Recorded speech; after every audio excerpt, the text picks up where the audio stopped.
Shalom. అందరూ బాగున్నారా? పరిశుద్ధ గ్రంథములో యాకోబు రాసిన పత్రిక 5వ అధ్యాయం 17వ వచనం. ఏలియా మన వంటి స్వభావము గల మనుషుడే.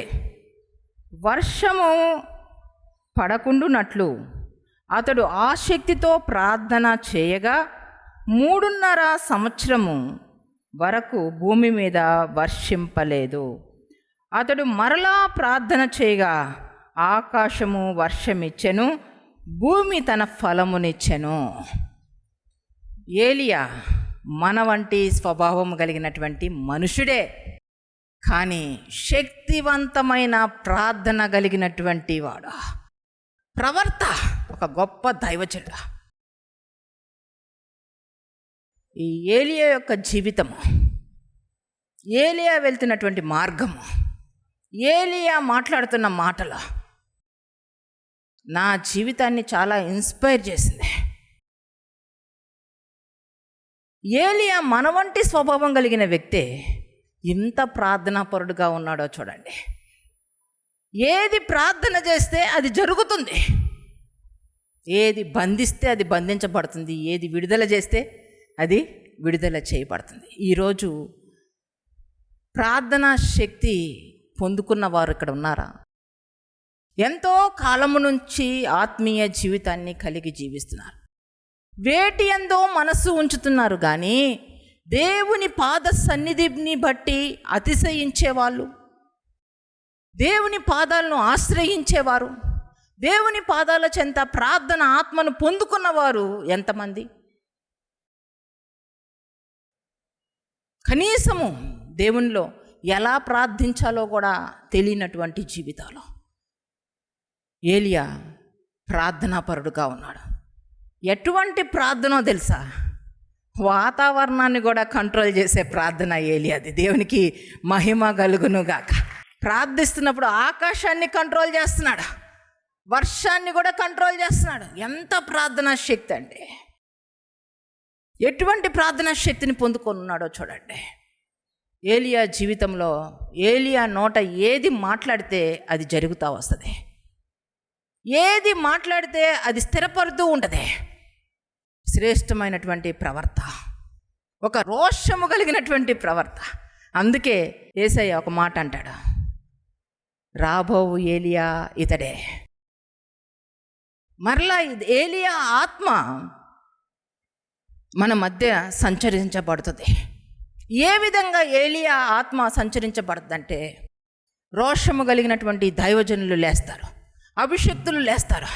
వారు దేవుని మాట ప్రకటిస్తూ ఉంటే ఒక్కొక్కరి హృదయాలు దేవుని వైపుకి మళ్లించబడతాయి. దేవునికి మహిమ కలుగునుగాక.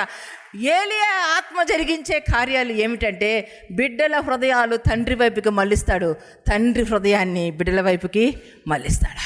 ఇది ఏలియా ఆత్మ చేసే కార్యము.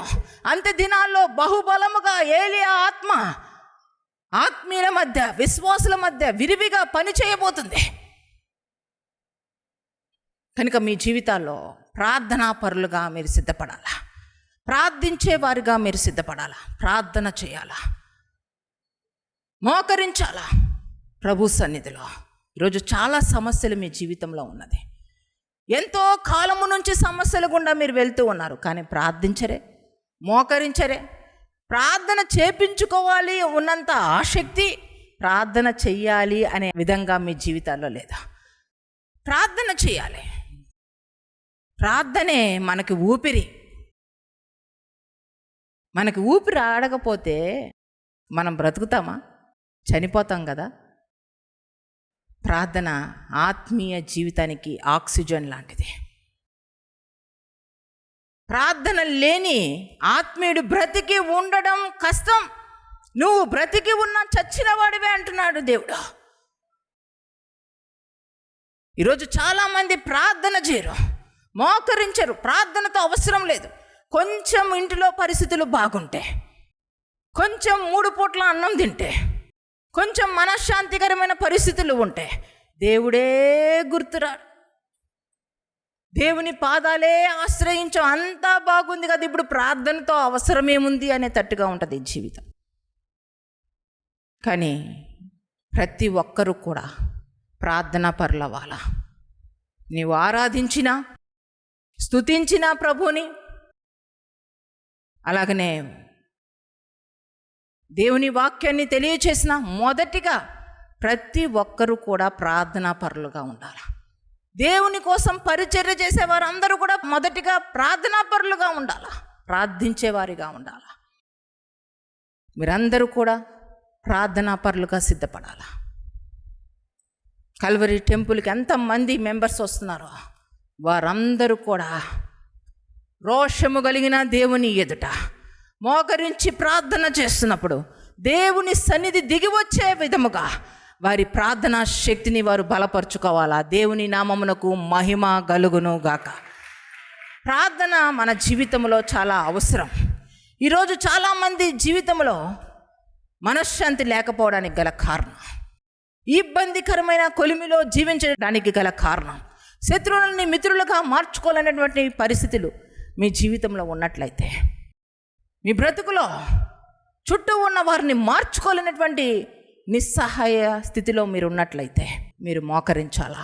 మీరు ప్రార్థన చేసేవారిగా, నీవు ప్రార్థన చేసే వ్యక్తిగా మారు. నీ సమస్యలు నీ ఎదుట సాగిల పడతాయండి. నువ్వు మోకరిస్తే చాలు, నీ సమస్యలు నీ ఎదుట మోకరిస్తాయి. అంతేగాని మీ జీవితాల్లో ప్రార్థనని విడిచిపెట్టి ఇష్టానుసారంగా జీవిస్తూ, ప్రార్థనకి అసలు సమయమే లేదు. ఫోన్ వస్తే గంటల సేపు మాట్లాడడానికి సమయం ఉంది. అలాగనే రీల్స్ నన్ను స్క్రోల్ చేస్తా కూర్చుంటే గంటలు గంటలు సమయం ఉంది, కానీ ప్రార్థనకు మాత్రం సమయం లేదా. నీ సమస్యల కోసం గంటలు గంటలు మనుషులకు చెప్పుకొని ఏడవడానికి సమయం ఉంది, కానీ యేసయ్య పాదాల దగ్గరికి చేరి 5 నిమిషాలు 10 నిమిషాలు ఏడవడానికి నీకు సమయం లేదు. ఈరోజు నీ జీవితంలో చేదైన పరిస్థితి గుండా వెళ్ళడానికి గల కారణము, ఇబ్బంది కొలిమిలో పడి ఉండడానికి గల కారణం ఏమిటి తెలుసా? ప్రార్థనా జీవితము లేకపోవడమే కొన్ని సమస్యలకు కారణమై ఉంది. ప్రార్థన అనేది నీ జీవితంలో ఆగిపోయింది అని అంటే నీ ఆత్మీయ జీవితం ఆగిపోతుంది, నీ విశ్వాస జీవితం ఆగిపోతుంది, ప్రభుతో నీకున్నటువంటి సహవాసము నిలిచిపోతుంది, నువ్వు చల్లారిపోతావు. ఈరోజు చాలామంది జీవితాల్లో ప్రార్థన నిర్లక్ష్యము చేయబడుతుంది. ఇదే దేవుడు మాట్లాడి ఉన్నారు. ఈరోజు ఇదే మాట్లాడి ఉన్నారు. చాలామంది ఇక్కడ ఉన్న వారిలో 70% ప్రార్థనలో చల్లారిపోయి ఉన్నారు.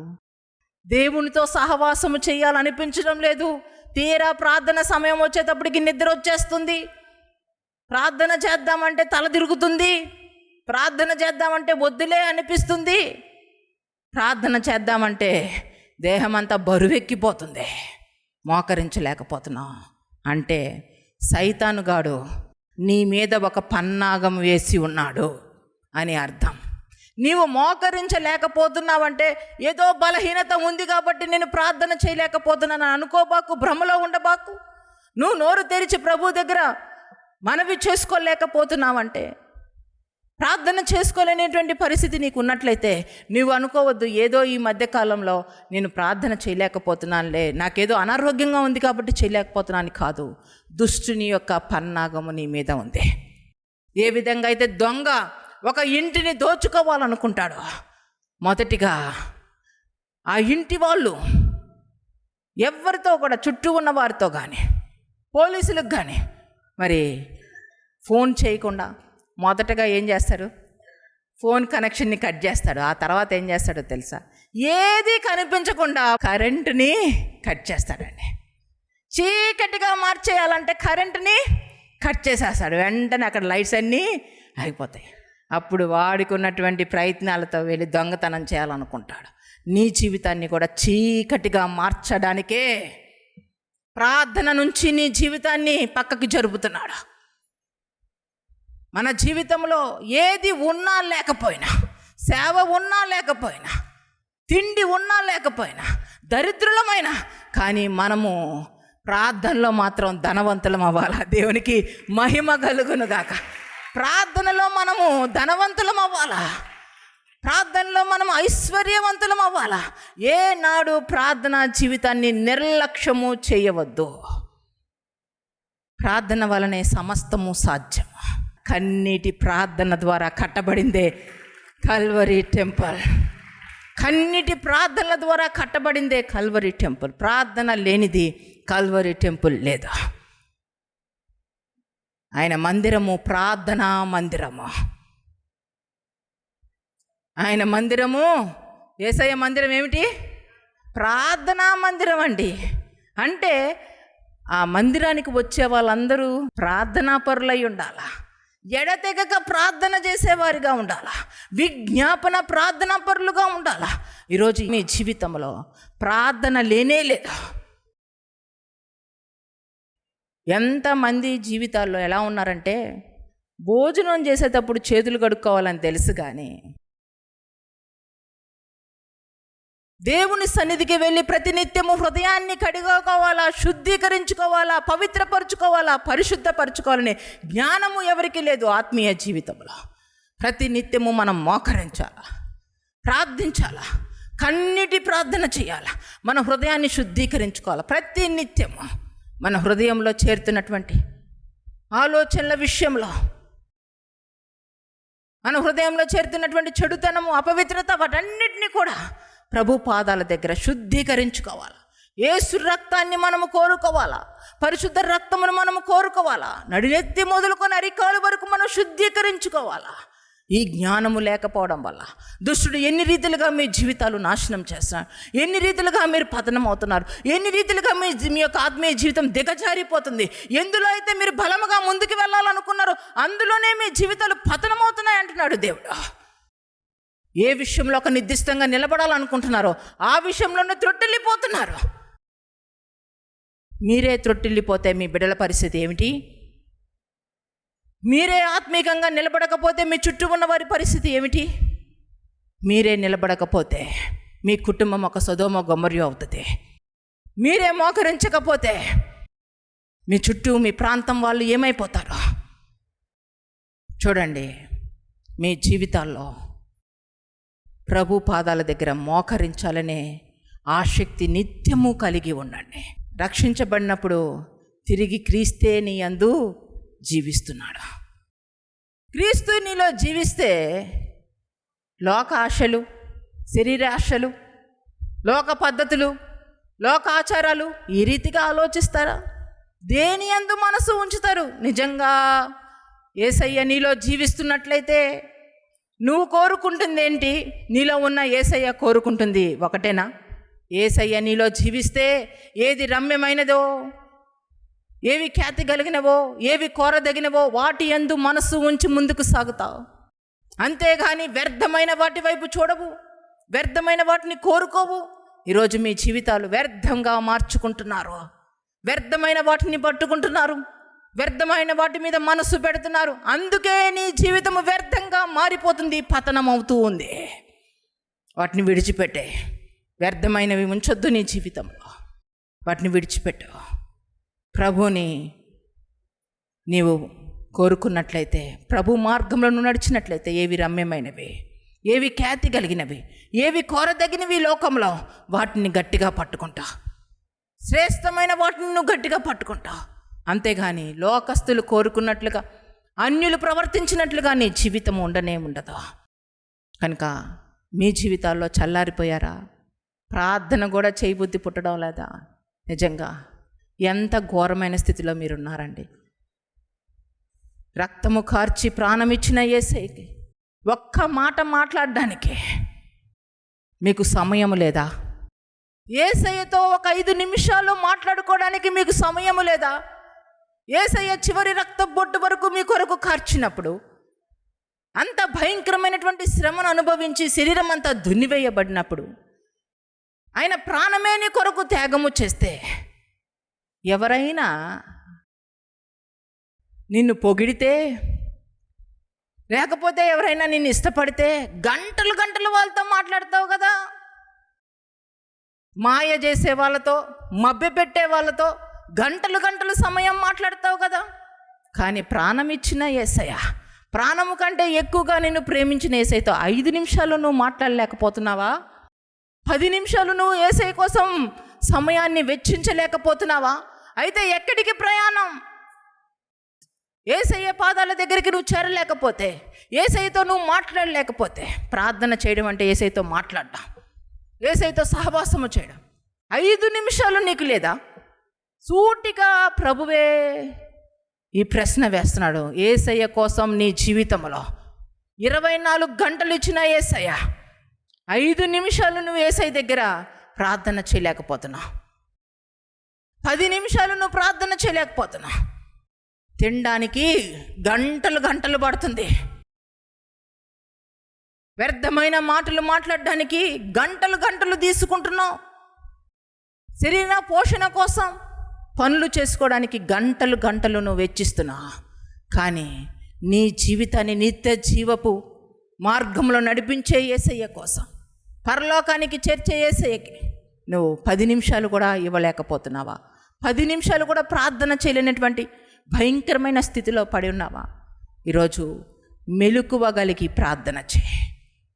ఈరోజు మంచి తీర్మానం తీసుకోవాలా. మనిషి ఏమి విత్తితే అది కోస్తాడు. మోసపోవద్దు, దేవుడు వెక్కిరించబడడు. మనిషి ఏమి విత్తితే అది కోయబడతాడు, అదే కోస్తాడు. కనుక బహుజాగ్రత్త. మీ కుటుంబాల విషయంలో జాగ్రత్తలు పాటించండి. చక్కగా మీరు అందరూ కూడా మంచిగా మీ కుటుంబ వ్యవస్థను మీరు కట్టుకోవాలా. మీరు మంచి ప్రార్థనాపరులు అవ్వాలా. ఏలియా ఒక మంచి ప్రార్థనాపరుడు. మానవ స్వభావమే, అంటే మన వంటి స్వభావమే, మనుషుని స్వభావమే, కానీ పరలోకాన్ని కూడా శాసించే ప్రార్థనా శక్తిని పొందుకున్నవాడు. దేవునికి మహిమ కలుగును గాక. ఆ రీతిగా ఏలియా ఎంత శ్రేష్టమైనటువంటి వ్యక్తి అంటే, ఆహాబు దగ్గరికి వచ్చాడు. ఆహాబు దగ్గరికి వచ్చి, రాజు అయినటువంటి ఆహాబు ఇశ్రాయేలీలకు రాజుగా ఉన్నాడు.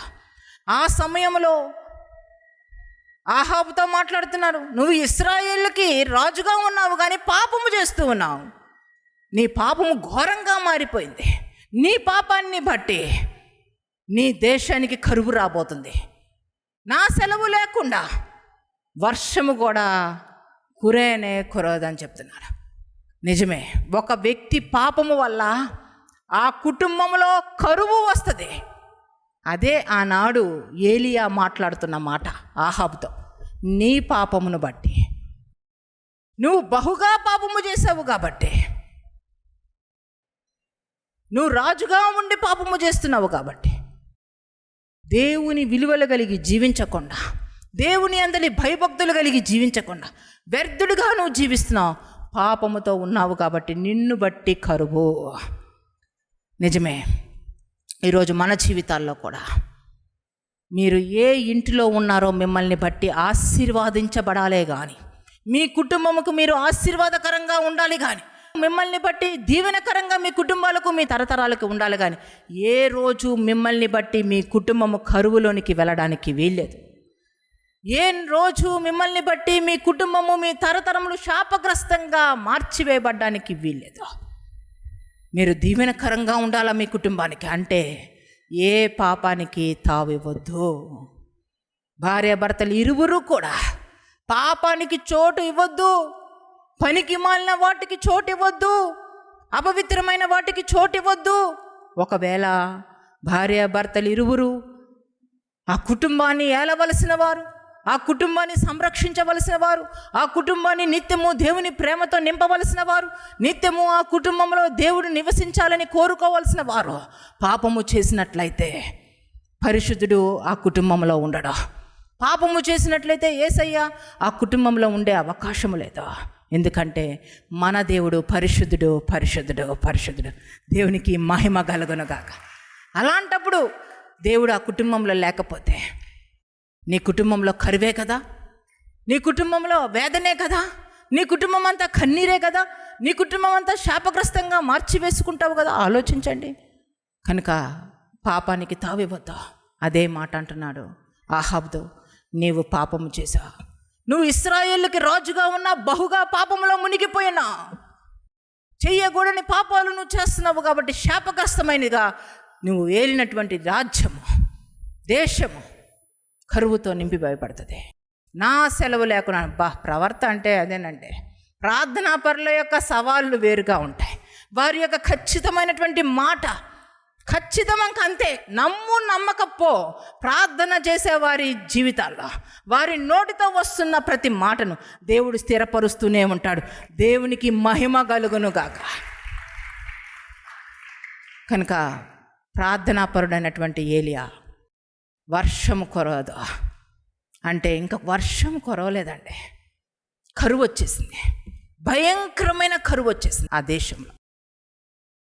ఎంతో భయంకరమైన కరువు వచ్చిన తర్వాత ఒక రోజు వచ్చింది. ఆ రోజు ఏలియా ప్రార్థన చేస్తున్న సమయంలో పక్కన దాసుడు ఉన్నాడు. వర్షం కోసం మళ్ళీ తిరిగి ప్రభు దగ్గర అడుగుతున్నాడు. ఆ సమయంలో పక్కన దాసులుంటే వెళ్ళి 7 మార్లు ఆ దాసుని పంపించాడు. నువ్వు వెళ్ళి చూడు, నేను ప్రార్థన చేస్తున్నాను, అక్కడ చూడు, ఏదో ఒకటి జరుగుతుందంటే బయటికి వెళ్ళాడు. ఏమీ కనిపించి మళ్ళా వస్తున్నాడు.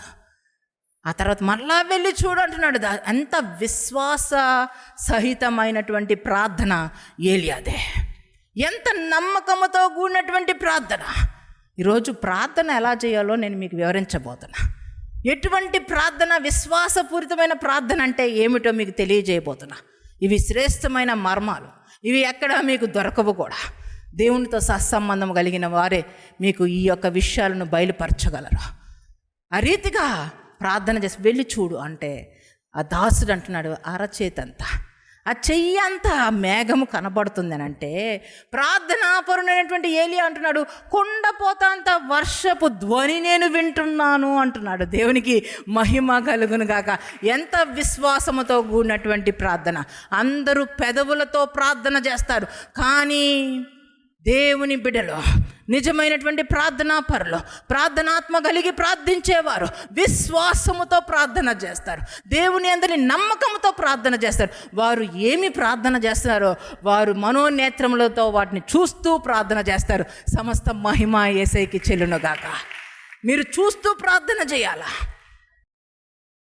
నీ ఇంటి వాళ్ళు రక్షించబడాలి అని నువ్వు ప్రార్థన చేస్తున్నప్పుడు నీవు ఊహించుకుంటూ ప్రార్థన చేయాలి. అంతేగాని ఈ లోకమంతా సంచరిస్తూ వాటి మీద వీటి మీద మనసు పెట్టుకొని అవన్నీ తలంపుల్లో ఉండకూడదు. ఒక నిర్దిష్టంగా నువ్వు ప్రార్థనలో కూర్చున్నప్పుడు, ప్రభువునే దృష్టిస్తూ ప్రార్థన చేస్తున్నప్పుడు, నీవు ఏదైతే ప్రార్థన చేస్తున్నావో అది నువ్వు నీ మనోనేత్రములతో నువ్వు చూస్తూ ఉండాలా. నువ్వు అది జరుగుతుంది అని అంత నమ్మకముతో, పట్టుదలతో నువ్వు ప్రార్థన చేయాలి. అది నువ్వు ఊహించుకోవాలి. ఒకవేళ గర్భఫలం గురించి నువ్వు ప్రార్థన చేస్తున్నప్పుడు లిటరల్గా నీ చేతిలో బిడ్డను పెట్టుకొని, అయ్యా నేను నా బిడ్డని నేను చూస్తున్నా, నేను ప్రార్థన చేస్తున్నా కదా, నేను చూస్తున్నా. ఇది విశ్వాస సహితమైనటువంటి ప్రార్థన. ఈ ప్రార్థన దేవుని దృష్టికి అంగీకారమైనది, ముద్రీకరించబడేది. విశ్వాస సహితమైనటువంటి ప్రార్థన చేయాలా. అంతేగాని గాల్లో ప్రార్థనలు చేయకూడదు, దిక్కులు చూసుకుంటూ ప్రార్థన చేయకూడదు. ఒక నిర్దిష్టమైన ప్రార్థన, అది దేవుని అందలి ఖచ్చితముగా నా దేవుడు చేసే దేవుడు, ఆయన చెవులుండి వినే దేవుడు, నోరుండి మాట్లాడే దేవుడు, కనులుండి చూసే దేవుడు, నా దేవుడు సజీవుడు సజీవుడు సజీవుడని పూర్ణ హృదయంతో పూర్ణ ఆత్మతో మోకరించి చేతులు జోడించి ప్రార్థన చేయాలా. నువ్వు ఏదైతే ప్రార్థన చేస్తున్నావో అది నీ కళ్ళ ముందు మెదులుతూ ఉండాలా. నువ్వు ఎవరి గురించి ప్రార్థన చేస్తున్నావో, ఒకవేళ ఒక వ్యక్తి గురించి నువ్వు ప్రార్థన చేస్తూ ఆ వ్యక్తి సేవలో ఉంటే మంచిది అని నువ్వు అనుకుంటే, నీ భర్తే సేవలో వాడబడితే మంచిదంటే సేవ చేస్తున్నట్టుగా చూస్తూ నువ్వు ప్రార్థన చేయాలి. అది విశ్వాస సహితమైన ప్రార్థన. ఒకవేళ ఎగ్జామ్స్ గురించి నువ్వు ప్రార్థన చేస్తూ ఉంటే నువ్వు రిజల్ట్ చూస్తుండాలా, నేను జయాన్ని పొందుకున్నానయ్యా యేసు నామములో అని చెప్పి విశ్వాస సహితంగా నమ్ముతూ నువ్వు చూస్తూ ప్రార్థన చేయాలి. ఆ రీతైనటువంటి ప్రార్థనా పరులుగా మీరు సిద్ధపడాలా. చూడండి ఏలియా ప్రార్థన ఎలా ఉంది. నేను కొండపోతంతా వర్షం పడుతున్నట్టుగా చూస్తూ ప్రార్థన చేస్తున్నాడు.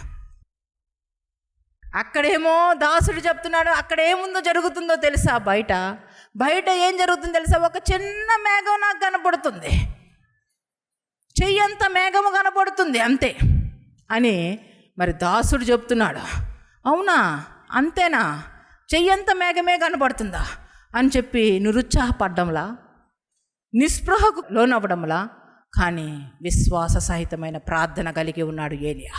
ఏమంటున్నాడంటే, నీకు ఒకవేళ అక్కడ చెయ్యంత మేఘమే కనబడుతుందేమో, నాకేం కనబడుతుందో, నాకేం వినబడుతుందో చెప్పనా, కొండపోతంత వర్షం పడుతున్నట్టుగా నేను వినుచున్నాను అంటున్నాడు. దేవునికి మహిమ కలుగునుగాక. ఈరోజు చాలామంది ప్రార్థనలు ఎలా ఉన్నాయంటే, అమ్మా మా కుమారుని గురించి ప్రార్థన చేస్తున్నానమ్మా, చేస్తూ ఉన్నా పనికి మాలినోడు మారడమ్మా, నీ నోటితోనే చేస్తావు ప్రార్థన, నీ నోటితోనే మారడంటావు, ఇంకా నేనేం చేసేది? నేను ప్రార్థన చేసి ధైర్యంగా ఉండండి, ఏం ధైర్యం అమ్మా, జరగదేమో అంటే నా విశ్వాసానికి కూడా ఆటంకమే నీ జీవితం. నా విశ్వాసానికి కూడా ఎదురు మాట్లాడతావు నువ్వు. ఎంతసేపు నోట్లో నుంచి పనికి మాలిన మాటలే కానీ దేవుని బిడ్డలకు ఉన్నటువంటి జీవము కలిగిన మాటలు మీ నోట్లో నుంచి వస్తున్నాయా? మీ నోటి మాటలు ఎలా ఉన్నాయో చూడండి. ఎంతసేపు నోరు తెరిస్తే నిరుత్సాహమైన మాటలు, నిస్పృహతో కూడిన మాటలు. ఏముందిలే, ఏమైందిలే, ఏమీ గాల, ఏమీ జరగల, ఏమీ అనిపించల, ఇల్లంతా కరువే, ఏమీ లేదు, ఎంతసేపు లేదు లేదు లేదు. ఈ బ్రతుకులు ఎప్పటికీ మారవు. ఇది శాపగ్రస్తమైనటువంటి వారి నోటిలో నుంచి వచ్చే మాట లేమితో కూడిన మాటలు. కానీ జీవము కలిగిన దేవుణ్ణి కలిగిన వారు ఎల్లప్పుడూ పాజిటివ్గా మాట్లాడతారు, జీవము కలిగిన మాటలే మాట్లాడతారు.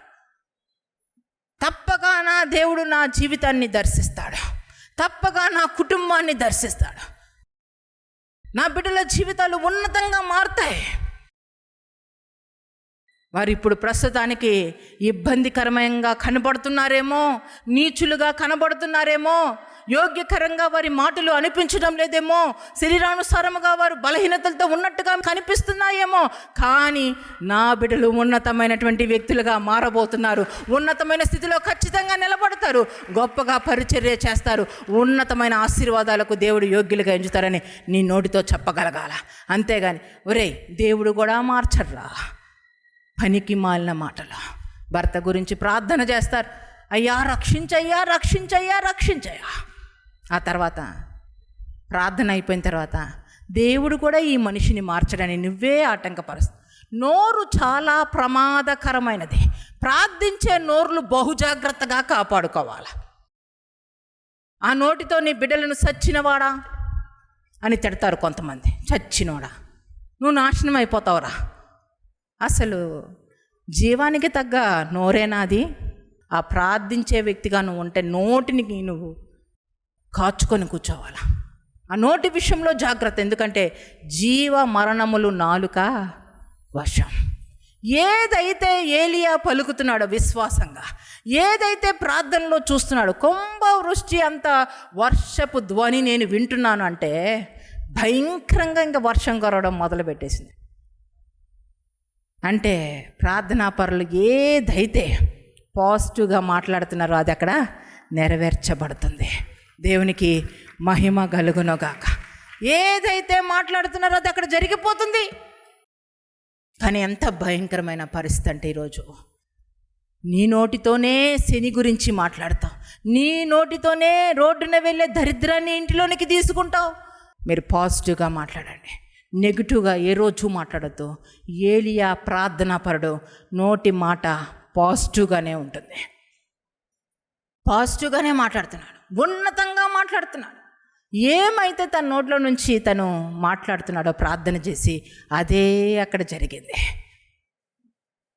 దాసుడు వచ్చి అక్కడ వర్షం పడ్డంలా చెయ్యంత మేఘం మాత్రమే ఉంది, కానీ ఆ మాటని తిప్పికొడుతున్నాడు, ఆ మాటని తిప్పికొడుతున్నాడు ఏలియా. ఏంటంటే నేను కొండపోతంత వర్షము ధ్వని వింటున్నాను. బై ఫెయిత్, విశ్వాస సహితమైనటువంటి ప్రార్థన అదే. నీ జీవితంలో కూడా ఈరోజు మా పరిస్థితి ఇలా ఉందేమో, కానీ మా యేసయ్య రేపటి దినాన మమ్మల్ని తప్పక ఆశీర్వదిస్తాడు, దీవిస్తాడు, మా కుటుంబాన్ని దర్శిస్తాడని బై ఫెయిత్ మీరు నోటితో చెప్పండి. అదే మీ జీవితంలో మీరు స్వతంత్రించుకుంటారు. అదే మీ జీవితాల్లో మీరు స్వతంత్రించుకుంటారు. కనుక విశ్వాస సహితంగా మాట్లాడడం నేర్చుకోండి. ఏలియాలో ఉన్నటువంటి శ్రేష్టమైన గుణము ఏమిటంటే విశ్వాస సహితంగా మాట్లాడుతున్నాడు. ఏది ఏలియా మాట్లాడుతున్నాడో అదే జరుగుతుంది, అదే జరగద్ది కూడా, అదే జరుగుతుంది. యెజబెల్ అంటుంది, బయలు ప్రవర్తనని పెట్టేసింది, ఒట్టొట్టి ప్రవర్తనని పెట్టేసింది, మాయతో కూడినటువంటి ప్రవర్తనలు ఏర్పరచుకుంది యెజబెల్. కానీ జీవము కలిగిన దేవుణ్ణి కలిగినటువంటి ఏలియా వారి మధ్యకు వచ్చినప్పుడు ఒక మాట చెప్తున్నాడు, బలిపీఠాలు కట్టండి.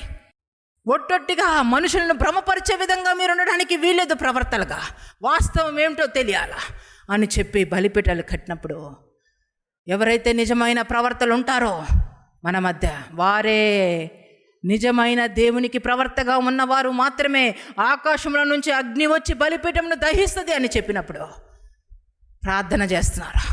ఆ బలిపీఠం దగ్గర ప్రార్థన చేస్తున్నప్పుడు ఏలియా ఆకాశంలో నుంచి అగ్నిని తీసుకొని వచ్చాడు. దేవునికి మహిమ కలుగునుగా. మన ప్రార్థన అంత శక్తివంతంగా ఉండాలి, మన ప్రార్థన అంత శక్తివంతంగా ఉండాలి. మిగతా బయలు ప్రవర్తలు ఆ పని చేయలేకపోయారు. వాళ్ళకి పేరుంది ఏమిటంటే బయలు ప్రవర్తలే, ప్రవర్త అనే పేరు వాళ్ళకి ఉంది.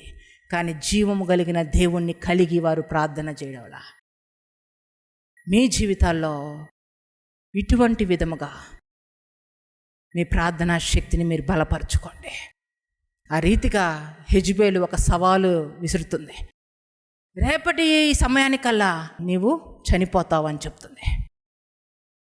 చనిపోయే లెక్కలోకి ఉంటావు నువ్వు అని ఏలియాతో సవాళ్ళు విసురుతుంది. అభిషేకించబడిన ఏలియా, దేవుని యొక్క ప్రవర్త అంటే దేవుని అభిషేకమును కలిగి ముందుకు సాగుతున్నటువంటి ప్రవర్త. యెజబెలు శరీర సంబంధమైనది, ఆ నోటితో పలుకుతున్న మాటలు అవి దేవుని బిడ్డలకు అది ముట్టనే ముట్టదు.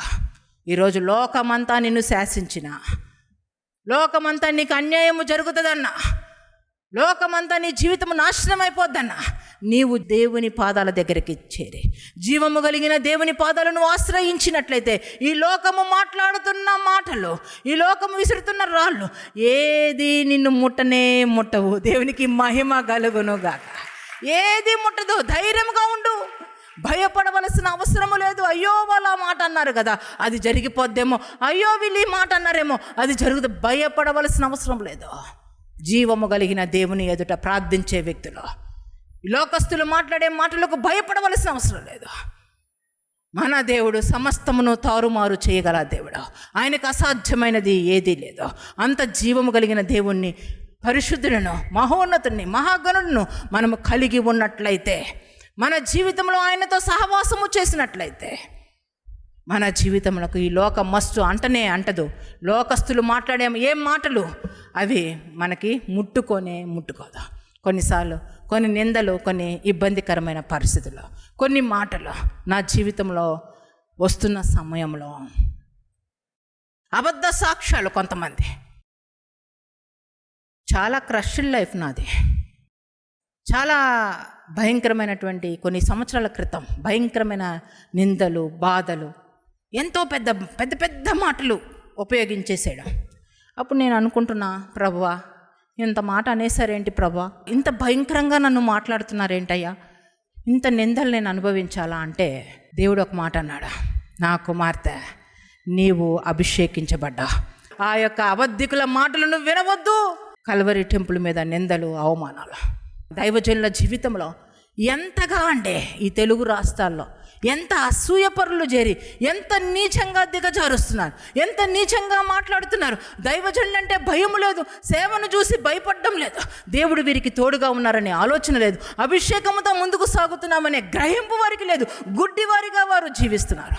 ఇక్కడ పొందుకుంటున్న నిందలకి, అవమానాలకే దేవుడు ఘనముగా ఎంచాడు దైవజనుడు. దేవునికి మహిమ కలుగునుగా. చూస్తున్న వారి కళ్ళు గుడ్డివైపోయినాయి, కానీ చూడని వారు దేవుణ్ణి బట్టి ఒక దైవజనుడిని మహిమపరుస్తున్నారు, ఒక దైవజనుడిని ఘనపరుస్తున్నారు దేవుని నామమును బట్టి. అందుని బట్టి సమస్త మహిమ, ఘనత, ప్రభావములు యేసయ్యకి చెల్లునుగాక. కనుక మీ జీవితాల్లో దేవుణ్ణి కలిగి ఉంటే లోకస్తులు మాట్లాడే మాటలన్నింటినీ తీసి పొట్టు వలె వెళ్ళిపోతాయండి అవి. కానీ దేవుడు ఎక్కడ ఘనపరచాలో మనల్ని అక్కడ ఘనపరుస్తాడు. ఏలియాని ఘనపరుస్తున్నాడు. ఏలియా అంటున్నాడు, ఆ నాబోతు రక్తమును నాకినటువంటి కుక్కలు, ఆ కుక్కలు యెజెబెలు రక్తమును కూడా నాకుతాయి అని చెప్పి, ఏ మాట అయితే ప్రార్థనాపరుడైనటువంటి ఏలియా యెజెబెలు గురించి మాట్లాడినప్పుడు యెజెబెలు మాట్లాడిన మాట ఏలియా మీద జరగలేదు. కానీ ఏలియా మాట్లాడిన మరుక్షణం యెజెబెలు చనిపోయింది, నాశనం అయిపోయింది. నిజంగానే కుక్కలు దాని రక్తాన్ని నాకే. చూడండి, చాలా ప్రమాదకరం. దేవుని బిడలను ముట్టడం, ప్రార్థనా పరులను ముట్టడం, ఇష్టం వచ్చినట్టు మాట్లాడడం, ఇష్టం వచ్చినట్టు తృణీకరించడం, ఇష్టం వచ్చినట్టు అసహ్యపడడం. జాగ్రత్త, చాలా భయంకరమైన పరిస్థితి. ఇష్టానుసారంగా జీవించొద్దు. ఏలియా మన వంటి స్వభావం కలిగిన వాడే, కానీ ప్రార్థనాపరుడు. ఆ ప్రార్థనాపరుడు దేవునితో సహవాసము కలిగిన వ్యక్తి. ప్రార్థన ఎంత శ్రేష్టమైందో తెలుసా? యేసయ్య శిష్యులను కూర్చోబెట్టుకొని మాట్లాడుతున్న సమయంలో, ఇదిగో ఈ వాక్యము గురించి మీరు మాట్లాడండి, ఈ వాక్యము గురించి మీరు మాట్లాడండి, మీ బోధనా విధానం ఇలా ఉండాలి, ఈ మాటను గురించి మీరు ఈ విధంగా వివరించండి అని చెప్పి యేసయ్య వాక్యము ఎలా చెప్పాలో, ఉపదేశము ఏ రీతిగా చేయాలో శిష్యులకు నేర్పించలేదు, కానీ ప్రార్థన ఎలా చెయ్యాలో శిష్యులకు నేర్పించాడు. దేవునికి మహిమ కలుగును గాక. ప్రార్థన ఎలా చేయాలో నేర్పించాడు. ఎందుకంటే ప్రతి విశ్వాసి బ్రతకాల్సింది ప్రార్థన ద్వారానే. ప్రతి ఆత్మీయులు ఆత్మీయ జీవితంలో నడిపించవలసింది ప్రార్థన ద్వారానే. ప్రార్థనే ప్రతి జీవితానికి ఆధారము. పరలోకానికి చేరాలంటే ప్రార్థనే మార్గం. ప్రార్థన ద్వారానే సమస్తము సాధ్యం. కనుక మీరు ప్రార్థనా పరులుగా ఉండాలా.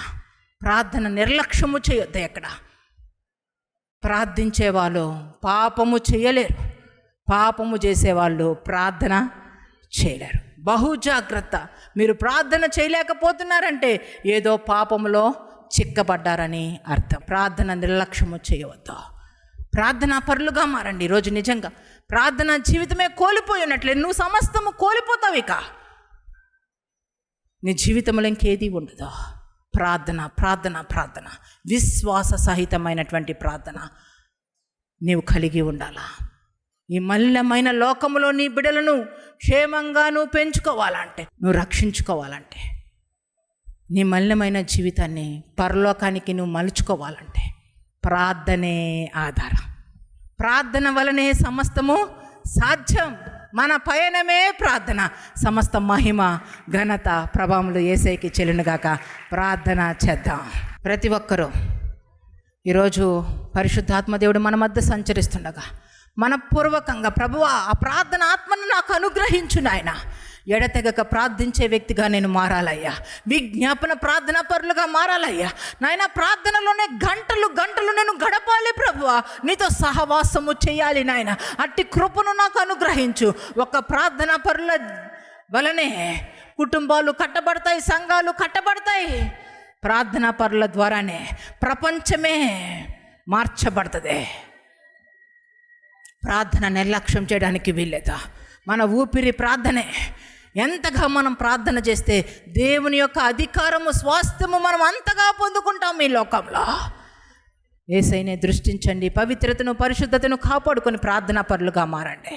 ఎవరైతే తీర్మానం తీసుకుంటున్నారో, నిజమే ప్రభా, ప్రార్థన బహుగానే నిర్లక్ష్యము చేస్తున్నానయ్యా. ఆ ఫోన్తో గడిపినంతసేపు కూడా నేను ప్రార్థన చేయలేనటువంటి నీచమైన స్థితికి దిగజారిపోయానయ్యా. ప్రభువా, ఈ లోకంలో ఎవరో ప్రేమించారని గంటలు గంటలు మాట్లాడతానేమో, కానీ ప్రేమించిన దేవుడు, ప్రాణం ఇచ్చిన దేవుడు నీతో 5 నిమిషాలు 10 నిమిషాలు మాట్లాడుకోలేని నికృష్టమైనటువంటి పరిస్థితుల్లో దిగజారిపోయిందయ్యా నా ఆత్మీయత. ఒప్పుకోండి, ప్రభు పాదాల దగ్గర ఒప్పుకోండి. ప్రభా, ఇక నుంచి ప్రార్థన లేనిది నిద్రపోనయ్యా. ప్రార్థించకుండా నా దినము ప్రారంభము కాదయ్యా. ప్రార్థనే, ప్రార్థనే, ప్రార్థనే. ఈరోజు బ్రతికి ఉన్నానంటే నీవే నా తండ్రి. నా జీవితంలో ఈరోజు నాయన కరువు నుంచి నేను బయటపడ్డానంటే నీవే ప్రభువా నా పక్షంనున్నావు. ప్రార్థన నిర్లక్ష్యం చేయొద్దు. ఎవరైతే తీర్మానాలు తీసుకున్నారో మీరు చేతులు ఎత్తి చూపించినట్లయితే మీ కొరకు ప్రత్యేకించి ప్రార్థన చేస్తా.